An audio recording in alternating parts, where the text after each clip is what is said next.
Na semana passada eu me dei conta que o Espírito Santo já estava me conduzindo a falar sobre as chaves do reino. Provavelmente você tem no seu bolso aí algumas chaves. E a pergunta sempre é simples: o que a chave representa? Ela representa autoridade. Para eu abrir o meu carro, colocar a chave ali na ignição e tocar com ele. Se eu entregar a chave do meu carro na tua mão, o que eu estou dando? Autoridade para você usar o meu carro. Assim você tem a chave da sua casa. Você tem a chave lá da sua casa que você tem. Essa chave permite você entrar, sair, lhe dá liberdade de tocar. Agora eu tenho uma chave aqui, que eu não sei porque eu carrego ela. Ela serviu um tempo, mas não serve mais, porque eu não sei mais onde usar essa chave. Eu acho que era da chave da igreja aqui, que quebrou ali o trinco ali, e nós tiramos e ficamos só com cadeado, né? Mas se você tem uma chave, e provavelmente você tem nas gavetas de casa, algumas chaves que você não sabe mais para que serve. Vai fazer o quê? Ficar guardando as chaves? Não adianta mais, porque eu não sei. No reino de Deus é assim também. O Senhor Jesus, né, ele falou com seus discípulos: eis que eu tenho dado as chaves para vocês, as chaves do reino. E ele falou só em uma passagem sobre essas chaves. Ele disse: o que você ligar, está ligado. O que você desligar, está desligado. Agora, se eu não sei, se eu tenho chaves e não sei como usar, o que me adianta as chaves? Não sei onde usar, quando usar. Se eu tenho chaves que eu sei usar, essas chaves me dão autoridade, eu tenho entendimento e sei o que fazer com elas, como eu vou usar elas. E uma das chaves que eu queria falar com vocês hoje é chamada chave da unidade. Ah, pastor, mas o senhor sempre fala disso. Pois é, eu não me canso de repetir as coisas, como diz Pedro, né, como o Espírito Santo diz, porque é segurança para nós. Toda vez que nós repetimos assuntos e voltamos a certos assuntos, e como eu tenho dito, né, o ensino do Senhor não é linear. Ele é como que uma espiral, né, que ele vai aprofundando, e ele sempre vai voltar em certos assuntos quando ele percebe que nesse assunto nós, de alguma forma, precisamos ser fortalecidos. E buscar o reino de Deus e sua justiça em primeiro lugar, libera para nós as chaves do reino. E essas chaves fazem toda a diferença na nossa vida. Quem domina as chaves, domina o mundo espiritual. Então esse texto está lá em Mateus 16, 19. E o mundo espiritual, ele tem chaves específicas. Lembrando aqui, por exemplo, a chave do sangue de Jesus. Quando você invoca o nome de Jesus e entende que o sangue de Jesus perdoou todos os seus pecados, vira uma chave dentro de você, não vira? E essa chave tem um poder de fazer de você um filho, uma filha de Deus. Dá até vontade de dizer um glória a Deus. Não. O Henrique já disse um amém. Quando você gira as chaves corretas, você usa elas, você vai experimentando a manifestação do reino espiritual na sua vida. Então, o Senhor já não vai entregar para nós um molho de chaves. Ele vai entregando uma chave, daí você vai aprendendo a usar, daí ele já chama a atenção daquela chave. Ele vai ministrando cada uma das chaves. E no domingo passado eu falei sobre a chave dos batismos, né? E hoje é como que uma continuação dos batismos, quando nós falamos sobre unidade. Porque para entendermos a unidade, nós precisamos ter um batismo. Ter uma imersão, uma experiência com isso, íntima nossa. E quando eu tenho essa experiência, há uma virada de chave no meu coração. Eu preciso da experiência, porque se eu só tenho o entendimento intelectual e não tenho a experiência do coração, eu fico no meio do caminho, eu fico falando sobre assuntos que na verdade não tenho nenhum conhecimento, eu só tenho informação sobre aquele assunto. E semana passada nós Estamos falando aqui sobre Gálatas 2, quando Paulo diz que eu estou crucificado com Cristo, agora já não vivo eu, mas Cristo vive em mim. E a vida que agora eu vivo ela pela fé no Filho de Deus.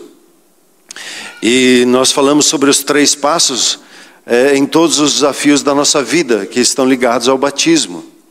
E Paulo, ele ministra isso, a dinâmica da vida dele. É a dinâmica dos batismos em cada uma das áreas que nós temos, de ter uma experiência de imersão e logo após de compreensão daquela experiência. Então eu fui levado a falar no domingo passado com o tema, qual é a pergunta da sua vida, né? Quais são as perguntas e como você reconhece o falar de Deus? Sempre tem 3 passos. Tem o morrer, o sepultamento e tem a ressurreição. O morrer e o sepultamento tem que ser assim rápido, para que a gente não fique ali, porque a gente pode ficar travado ali. Mas quando você tem a experiência da morte e do sepultamento e entra na experiência da nova vida, do poder da ressurreição, você vai experimentando as manifestações do reino de Deus com um poder na sua vida. E na oração que Paulo faz hoje ali, que nós lemos em Efésios, ele faz justamente essa oração, que o seu espírito, seu coração, seu homem interior seja fortalecido com poder, para que você experimente a manifestação de Cristo, a presença, a habitação de Cristo Jesus na sua vida, e você mergulhe no amor dele, na profundidade, na largura, na altura, do amor dele para com a sua vida. Isso é possível quando nós temos a experiência desses 3 passos. Esses dias eu estava ouvindo eu acompanho o Benny Hinn no Instagram, e ele estava falando sobre Kathryn Kuhlman. Kathryn Kuhlman, Guilherme, você um dia vai ler talvez nos seus livros. Kathryn Kuhlman foi uma mulher que foi muito usada aí no século passado em eventos de avivamento, assim. Muita cura, muito mover. A Benny Hinn foi como que ativado por intermédio do ministério dela. E às vezes até é interessante, o jeitão do Benny Hinn é parecido com o jeitão da Kathryn Kuhlman. E ela tinha uma mensagem, e o Benny Hinn nessa breve mensagem, ele diz assim, a Kathryn Kuhlman, ela tinha uma frase que ela usava constantemente. Só para você ter uma noção da graça sobre a vida dela, quando ela entrava no hotel que ela ia ficar, o ambiente, a recepção do hotel, as pessoas começavam a quebrantar o coração. O ambiente de todo o hotel mudava e as pessoas começavam a buscar Deus, orar, chorar, não sabiam o que estava acontecendo com ela. E simplesmente aquela mulher entrou naquele lugar. E ela tinha uma frase que ela daí falava no inglês, né? E o Benny Hinn dizia assim, ela usava essa frase, às vezes dava até medo do jeito que ela falava. Ela dizia assim, you have to die. You have to die. Você tem de morrer. Você precisa morrer. Pastor, o que é isso? Quanto maior é a nossa rendição ao Senhor, e disso que ela está falando, de se render, e a diferença de um cristão para com o outro na sua experiência com Deus, está no nível da sua rendição, da sua entrega. O quanto nós nos entregamos. E essa dinâmica desse passo dos batismos, de morrer, de sepultar isso e aí experimentar o poder de Deus, é o agir que o Espírito Santo quer usar. Essa é a dinâmica, né? Com o mecanismo que Deus usa para revelar as chaves na nossa vida. Então, como nós estávamos falando na semana passada, você tem uma pergunta em relação à sua empresa e a princípio as coisas estão funcionando bem, mas você recebe uma inquietação da parte de Deus e vem assim, puxa, eu podia melhorar o processo, como é que eu faço isso? Mas a minha mente já está tão formatada que é daquele jeito que eu não consigo pensar diferente. O que eu preciso fazer? Eu preciso entregar para o Senhor. Ó Deus, eu oferto isso, eu entrego esse processo na sua mão, a sabedoria, minhas experiências, tudo que eu sei sobre esse assunto, eu oferto para o Senhor. E a minha maneira de sepultar é escrever isso, é fazer como que documentar isso, né?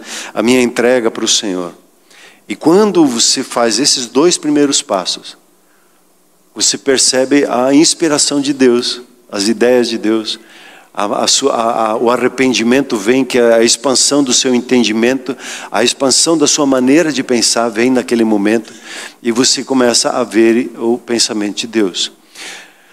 Uma das maiores mentiras que nós vivemos hoje na atualidade, e pelo poder das mídias sociais, se tornou um jargão, e se a gente não cuida, a gente crê assim também.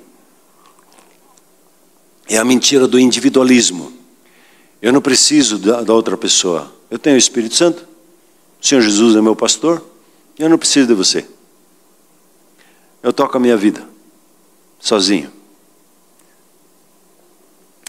E se você só estudar o ser humano, e já fizeram, eu acho até uma crueldade isso, de pegar crianças e deixar elas sem atenção, só dar a comida, só dar as necessidades, a roupa, a cama, mas não conversa com ela, não abraça ela, não interage com ela. Se só dá informações básicas. O que acontece com uma criança assim? Ela não vive. Agora, se você tem uma criança que daí tem o amor dos pais, que além da comida, bebida, essas coisas, tudo que a criança precisa, senta, conversa, abraça, interage, faz coisas juntos, senta à mesa e conversa à mesa, compartilha, chora junto, se machuca, se perdoa. Esse processo de relacionamento faz com que o ser humano seja saudável. Isso só observando a maneira de um ser humano para que ele seja saudável.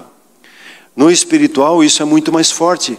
Quando você quer andar sozinho, você não consegue avançar do jeito que Deus tem para você.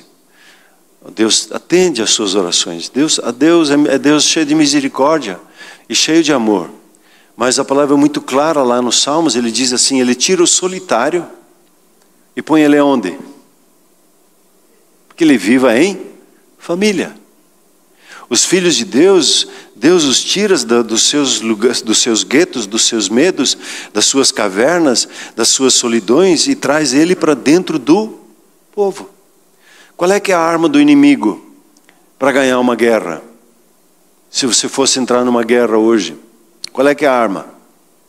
É dividir a opinião, o povo. Se você divide o exército que te ataca, o que acontece?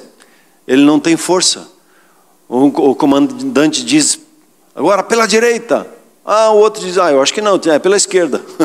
Aí esse exército está fadado a perder. A tática básica do inimigo, espiritualmente falando, é trazer divisão e isolar pessoas. Quando você é dividido e é isolado, você perde força. Você não tem expressão. Agora, quando nós trabalhamos como ontem à noite aqui, são 10 famílias que foram ontem, 10 famílias. Elas se uniram no propósito. Discutiram, conversaram, acho que não é bem assim, é assim, e faz assado, e ontem à noite foi uma tremenda bênção. Faz parte esse processo de discussão, faz parte até o processo de a gente se machucar, de se perdoar, de se acertar, se alinhar. E aí a gente vai trabalhando juntos, a gente se alinha no processo e o que acontece? Uma bênção que foi ontem à noite aqui. Que alegria ver. Eu me alegrei muito da foto dos adolescentes, da alegria deles, do mover junto com os jovens aqui, celebrando. Foi bonito, os jovens dão um presente, acho que foi, nem vi, né? Foi uma caneca, Gui, né? Uma caneca. E eles estavam celebrando ali juntos todo esse processo, como é interessante. Depois você tinha lá os adolescentes, eles celebrando, depois os jovens celebrando, e daí depois veio para os anciãos da igreja, né, Berna? Daí, Carlos, daí os anciãos da igreja oraram ali pelos adolescentes, a interação de gerações, e o cuidado e o amor um com o outro, né, de se abraçar, né, como é precioso depois ver os mais velhos pegar os mais jovens, e quase atravessou o forro aqui, mais levinho assim, né? E o fruto da unidade, a gente produz muito mais e conquista muito mais. É claro que a gente vai mais devagar, mas como diz o ditado, a gente vai mais longe. A gente conquista muito mais. A chave da unidade ela é necessária que eu preciso morrer em uma área. Qual é que é a área que eu preciso morrer? Do individualismo. Eu consigo sozinho, eu não preciso de ninguém. Eu sei melhor que os outros. E Deus nunca dá revelação só para um, apesar de você pode ser muito inteligente, mas Deus não trabalha assim, Ele trabalha sempre no corpo. Sempre agindo em família, Ele estabeleceu que a sociedade funcione a partir da família. E para profissionais aqui na área é muito importante entender isso. A sua vida não pode girar em torno da sua profissão. A sua vida precisa girar em torno da família. E a profissão gira em torno da família, para servir à família. Quando é o contrário, a profissão é o centro da vida e a família tem que girar em torno, dá ruim. Desmantela. A família é o centro da sociedade, da família brasileira, né? E João, eu queria que você abrisse a sua Bíblia no Evangelho de João. Nós temos uma das orações, quer dizer, a oração mais longa do Senhor Jesus, e é a última, que se pegar cronologicamente nas Escrituras, a oração que ele faz antes de ser traído, antes de ser preso. E são como que as últimas palavras dele, né? As últimas coisas que ele está conversando com o Pai antes de entrar no fight, né? Antes de entrar no Getsemane, orar ali, antes de ir para a cruz, morrer e ser separado do Pai, para então ser ressurreto. João 17, os versículos 21, 22 e 23. O 20 já. Diz assim: não rogo somente por estes, no caso os discípulos que estavam ali junto com ele, mas também por aqueles que vierem a crer em mim. E aí estamos nós, amém? Por intermédio da sua palavra. Então nós viemos a crer em Jesus por intermédio do testemunho que veio de geração em geração, de século em século e nos alcançou. A fim, 21, o que ele está pedindo? Veja 21. A fim de que todos sejam um. E aqui entra o mistério, porque ele usa então um modelo. Como tu és, ó Pai, em mim, e eu em ti, também sejam eles em nós, para que o mundo creia que tu me enviastes. Eu lhe tenho transmitido a minha glória, que me tens dado, para que sejam um, como nós o somos. Eu acho isso aqui um mistério que eu não consigo compreender e também muito menos explicar. Quando Deus diz assim que Ele quer que nós sejamos um com Ele. E que assim como o Pai, o Filho e o Espírito Santo são um, nós entremos nessa unidade com Ele. Você entra como um só dele. E Paulo fala isso em Coríntios, quando ele diz assim: aquele que se une ao Senhor, ele se torna um só espírito com Ele. Você se torna uma unidade espiritual com Ele, quando você entrega a sua vida ao Senhor Jesus. Glória a Deus. É um mistério, né? A gente não entende isso muito bem, difícil de explicar e de compartilhar, mas é assim espiritualmente em nossas vidas. E Ele quer estar tão unido conosco nesse modelo, e nesse modelo do Pai, do Filho, do Espírito Santo, essa é a maneira com que Ele quer que um casal viva. Que os filhos vivam com seus pais. E que cada família viva assim, e nós como igreja, quando nós nos unimos, nós sejamos assim. Um só. Mas talvez se diga assim como eu já penso, é difícil isso. As pessoas dizem assim, se tem 10 cabeças, você tem 11 sentenças, né? 11 tipos de maneira de pensar. Agora, nós vamos ser um. E a nossa cultura é diferente, a nossa linguagem, nossa experiência, nossos desejos, nossos sonhos, tudo no natural tem para ver como que vai dar ruim isso aqui. Mas quando nós nos unimos ao Senhor, o que Ele faz? Ele usa o vínculo do amor e vai nos unindo em amor um com o outro. Vai formando a sua igreja nesse relacionamento. E é onde então a unidade começa na nossa vida, no momento em que nós entregamos a nossa vida ao Senhor Jesus, e nós fazemos isso de todo o coração. Nós não só fazemos uma oração, mas nós entregamos o nosso coração a Ele, nos unimos ao Senhor e somos um com Ele. E daí vem a nossa declaração de missão, o ser um, ser como Jesus e servir como Ele. Jesus era íntimo do Pai, isso tem a ver com a nossa visão, e para ser como Jesus e viver essa intimidade, é isso que nós buscamos seguir o modelo dele. E aonde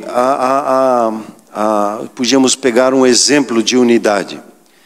É o texto, talvez você queira abrir também junto comigo, ali em Mateus 18. No contexto, você tem uma situação de problema de relacionamento, e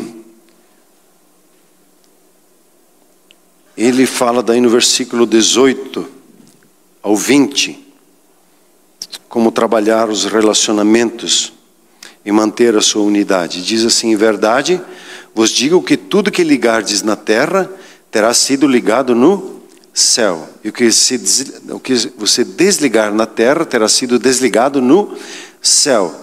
Em verdade, também vos digo que se dois dentre vós sobre a terra concordarem, essa palavra concordância, concordar aqui é sinfonia, é o que a harmonia de uma sinfônica, a respeito de qualquer coisa que porventura pedirem, ser-lhes-á concedida por meu Pai que está nos céus.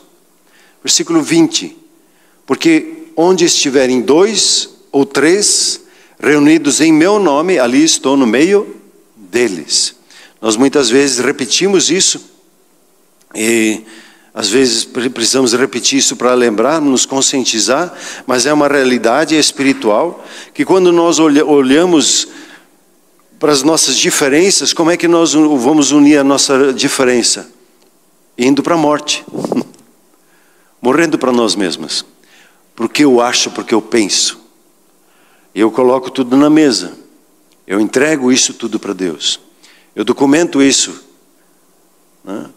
E a partir dali nós começamos a orar, e para entrar numa concordância, entrar numa sinfônica, você já me ouviu falar, cada instrumento aqui na frente tem que ter a sua afinação, mas chega um momento em que eles precisam de conferir se a afinação um com o outro está certa.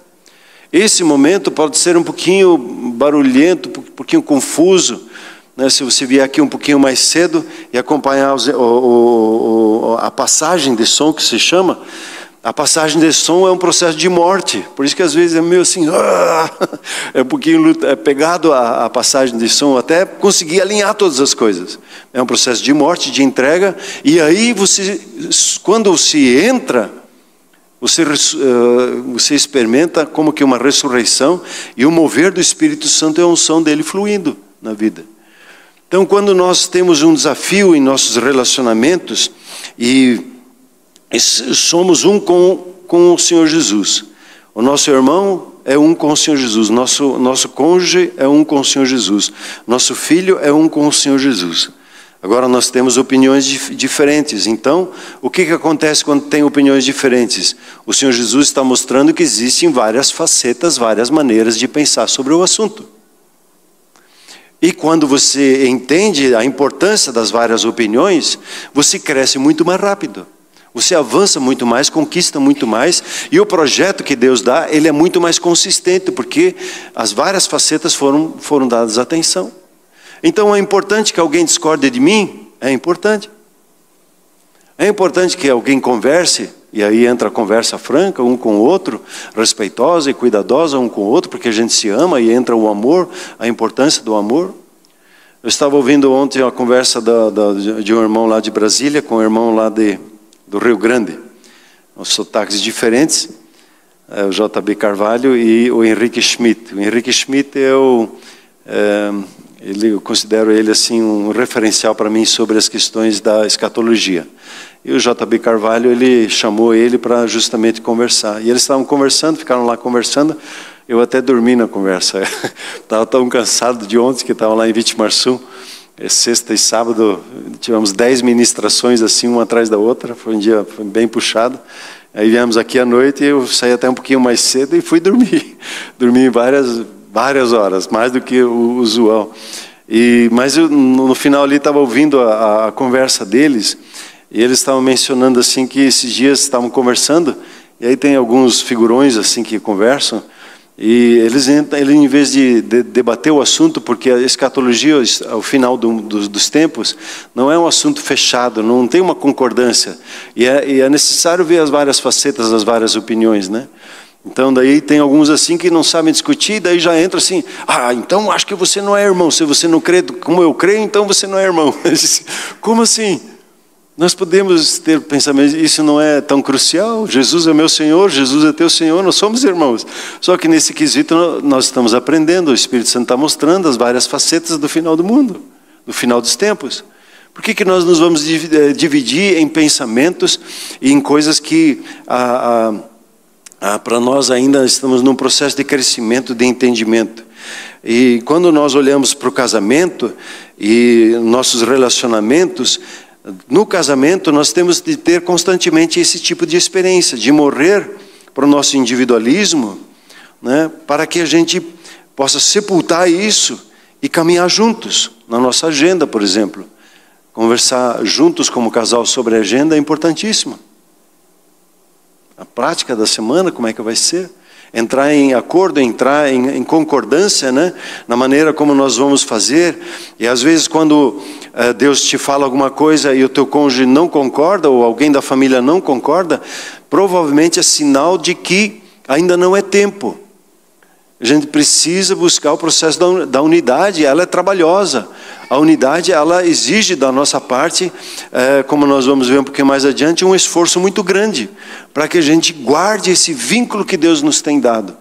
E eu preciso ter esse amor e cuidado. Se nós olhamos no grupo familiar, ou na igreja, ou entre as igrejas, quando nós estamos trabalhando aqui, o Aviva Boqueirão, chegou um momento entre os pastores ali, que quando se falou sobre o ministério profético, deu para ver que cada um tinha uma experiência e uma história e uma dor. E nós tivemos várias horas de conversa, de reunião, ficou um assunto meio tá bom, fica assim, tá bom. E onde nós nos unimos e trabalhamos. As partes que nós ainda não temos clareza, nós deixamos respeitosamente de lado, porque nós temos um propósito maior de manifestar o amor de Deus, a salvação em Cristo Jesus. Essa unidade, ela depende, o que a Bíblia chama do batismo no corpo. Que Paulo fala lá em 1 Coríntios, né, o Espírito Santo fala para nós. Pois em um só Espírito todos nós fomos batizados. Batizados em um corpo. Quer judeus, quer gregos, quer escravos, quer livres. Ele cita aqui as etnias e várias posições sociais. E a todos nós foi dado de beber de um só Espírito. O Espírito Santo que habita e move na sua vida, ele também habita e move na minha vida. É engraçado, é estranho Paulo dizer, e eu acho também que eu tenho o Espírito Santo, numa das discussões com os coríntios, que era uma igreja que desafiava ele constantemente, questionando ele no seu apostolado. Se você olhar para a igreja de Atos, você vê lá que da multidão dos que creram era um só o coração, um só a alma. Quando a unidade vem e a gente tem a experiência do batismo no corpo, onde cada um morreu para os seus projetos pessoais em relação à igreja, e nós nos unimos em torno daquilo que nós entendemos que é o projeto de Deus para nós juntos, nós vamos ver que nós vamos experimentar esse ser um só no coração e na alma, no espírito e na alma. E o resultado disso aqui é assustador para uma mente capitalista. ninguém considerava exclusivamente sua nenhuma das coisas que possuía. Tudo, porém, lhes era comum. E normalmente a gente quer que o outro compartilhe conosco, né? Mas sempre começa assim: eu compartilho com você. Uma família, ela é construída saudavelmente quando todos contribuem, quando todos dão da sua parte, não que esperam que o outro. Eu espero que você faça lá, que você lá faça, vai lá e faça pipoca para o nosso filme. E por que eu não vou? Não, porque eu estou com preguiça. Eu quero que você vá. A gente não fala assim, né? Mas existe um processo simples de entrega, e quando todos na casa começam a olhar como é que eu posso cooperar, como é que eu posso acrescentar, como é que eu posso apoiar o que está sendo feito, o que acontece? Nós morremos para nós mesmos, nós sepultamos o que nós queremos e achamos, e ofertamos e entramos numa experiência do que é ser igreja. É viver debaixo do mover do Espírito Santo intensamente. Se nós, por exemplo, pegar aqui o louvor, né? O ministro do louvor aqui está tocando, está buscando em Deus. Nós entendemos que o Espírito Santo está sobre ele. E quando ele dá uma palavra de comando, eu acho que não é bem assim. Ele diz: levanta a mão. Não, eu não estou afim. O que a gente faz? A gente demonstra que a gente não está unido.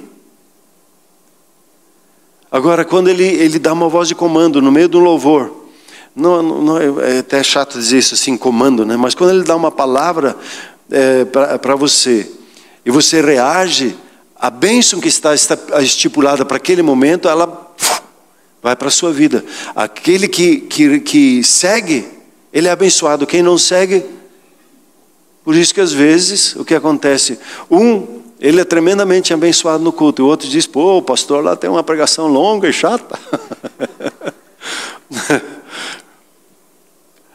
Como nós reagimos na unidade faz muita diferença, como nós somos tocados e abençoamos outras pessoas. Se nós olharmos na história da Shalom, a história da Shalom, e aqui me permito só citar alguns exemplos, eu podia citar muitos aqui, né? Começou quando poucas pessoas estiveram dispostas a morrer para seus projetos pessoais, para manifestar o reino de Deus por meio da igreja.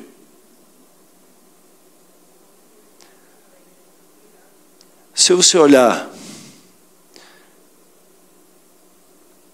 para o que o Werner e a Karen ofertaram em suas vidas, você vai ficar assustado. Se você olhar para o Herman e para a Doris, o que eles ofertaram e como eles caminharam, nós não teríamos 30 anos de igreja se não tivesse homens e mulheres. E eu poderia citar aqui algumas pessoas que não aparecem, mas a gente sabe que estão junto. Tem um núcleo na vida da igreja que nem sempre está posicionado aqui no púlpito, mas o púlpito aqui só é possível porque tem pessoas que decidiram, famílias que se decidiram doar e entregar as suas vidas para manifestar uma igreja família, uma igreja que ama e uma igreja que serve. Se você olhar para a força da unidade, sempre remota lá, você vai para Gênesis 11.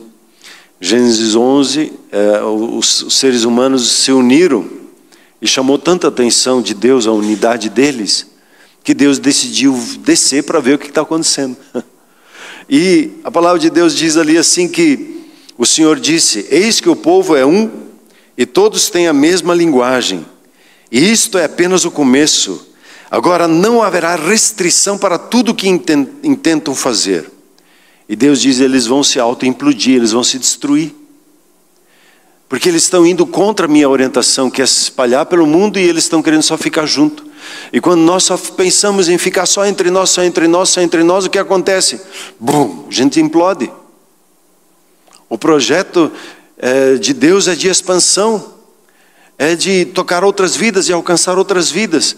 E Deus, então, o que acontece? Deus diz aqui dessas duas coisas: é apenas o começo, e não haverá restrição para tudo que intentam fazer.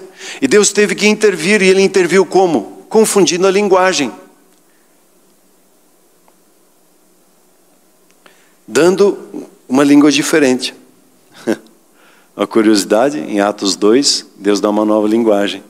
E aí Ele estabelece a igreja, Ele estabelece a unidade da igreja. Dá uma nova linguagem. E agora Ele demonstra em Atos 2, 3, 4, como a igreja no seu princípio, ela viveu essa unidade em Cristo Jesus. E tem um outro texto que você talvez já me ouviu falar: ó, como é bom e agradável viverem em unidade, em união, unidos os irmãos. E aí ele fala da barba, fala do óleo, fala do orvalho, e ele termina esse salmo curtinho e diz assim: ali Deus ordena a bênção. Às vezes nós estamos precisando de bênção, e Deus quer ordenar a bênção sobre a sua vida, só que a bênção não rompe, por quê? Porque não tem unidade. Então eu preciso me unir à minha esposa, preciso me unir à minha família, eu preciso perceber no Senhor com quem que eu preciso me unir nesse projeto, para que eu possa avançar. A unidade, ela manifesta bênção naturalmente, eu não preciso correr atrás de bênção. Como diz Deuteronômios 28, as bênçãos, elas te seguem. Elas não são a locomotiva na sua vida, elas são os carros atrás que vêm. A locomotiva é a unidade, que nos faz avançar. E aí o preço para a unidade, desculpe, voltando um pouquinho, aqui se fala da bênção ordenada. Deus ordena a bênção sobre a sua vida quando você anda em unidade com seus irmãos. E o preço, qual é o preço? E aí eu queria concluir com você lendo Efésios, capítulo 4, que nós vamos ler amanhã na nossa devocional, quem está acompanhando, né? Ele começa os primeiros versículos, vou ler do 1 até o 6. Ele diz assim, Efésios 4, rogo-vos. Interessante a palavra rogar, né? É um pedido muito forte, assim, quase que de ajoelhado, dobrado diante de você, pedindo: por favor, rogo-vos, eu, o prisioneiro do Senhor, que andeis de modo digno da vocação a que fostes chamados. Como? Com toda humildade, mansidão, longanimidade, suportando-vos uns aos outros em amor. E aí vem o versículo 3, esforçando-vos diligentemente por preservar a unidade do Espírito no vínculo da paz. Há somente um corpo e um Espírito, como também fostes chamados numa só esperança da vossa vocação.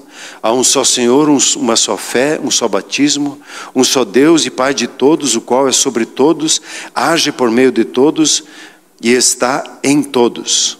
Impressionante esse versículo, né? O último 6. Ele diz aqui que a unidade, ela precisa que eu entenda que há uma dignidade, há uma vocação, há um chamado seu e meu, de nós andarmos como um só, unidos.